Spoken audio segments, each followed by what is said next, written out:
Nessa próxima questão, ele analisa o gráfico que mostra a intensidade de uma força aplicada a um corpo no intervalo de 0 a 4 segundos. Então, se a gente perceber aqui o gráfico, a força está em newtons, o tempo está em segundos, ou seja, ambas as unidades estão no sistema SI. E aí ele analisa o seguinte, ele quer que a gente calcule o impulso da força no intervalo especificado. Vale lembrar que esse impulso, calculado a partir do gráfico de força e tempo, eu vou demonstrar aqui logo acima como foi que ficou essa conta. Porque se a gente dividir esse gráfico em figuras, em 3 figuras diferentes, a gente pode ter uma figura que vai de 0 a 1 segundo, seria o trapézio, né? De 1 a 3 segundos seria essa espécie de quadrado retângulo, né? E de 3 a 4 segundos a gente teria um triângulo, ou seja, ficaria nesse formato aqui. Aqui, como você pode perceber, então aqui ficou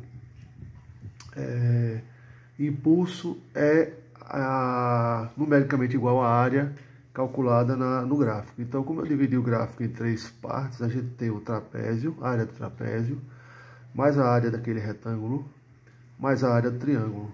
Então, se eu analisar os valores da área do trapézio, a base menor é esse valor aqui, que é a força de 10 newtons lá no gráfico.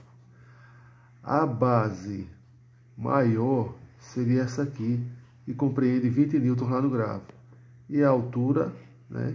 Nosso trapézio está virado, né? Ao contrário, isso aqui não seria bem uma altura, mas tudo bem. Esse valor aqui é de 0 a 1 segundo, ou seja, 1 segundo, 20 mais 10 vezes 1 dividido por 2. Então aqui é 30 dividido por 2, que dá 15.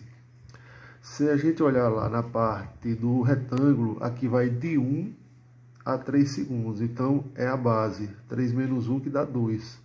E a altura continua, continua não, no caso a altura para esse retângulo lá está como 20 newtons. Então seria 2 vezes 20, que seria o 40. Na próxima, o triângulozinho no final, ele compreende de 3 a 4 segundos, ou seja, é 1 segundo só, 4 menos 3, 1. Base, a altura dele ainda continua sendo 20, ou seja, 1 vezes 20 dá 20, 20 dividido por 2 dá 10. Então, esses 3 resultados são os impulsos calculados em cada área que a gente separou. Então, se eu somar tudinho, a resposta dá 65 ns, que é justamente a resposta da letra C.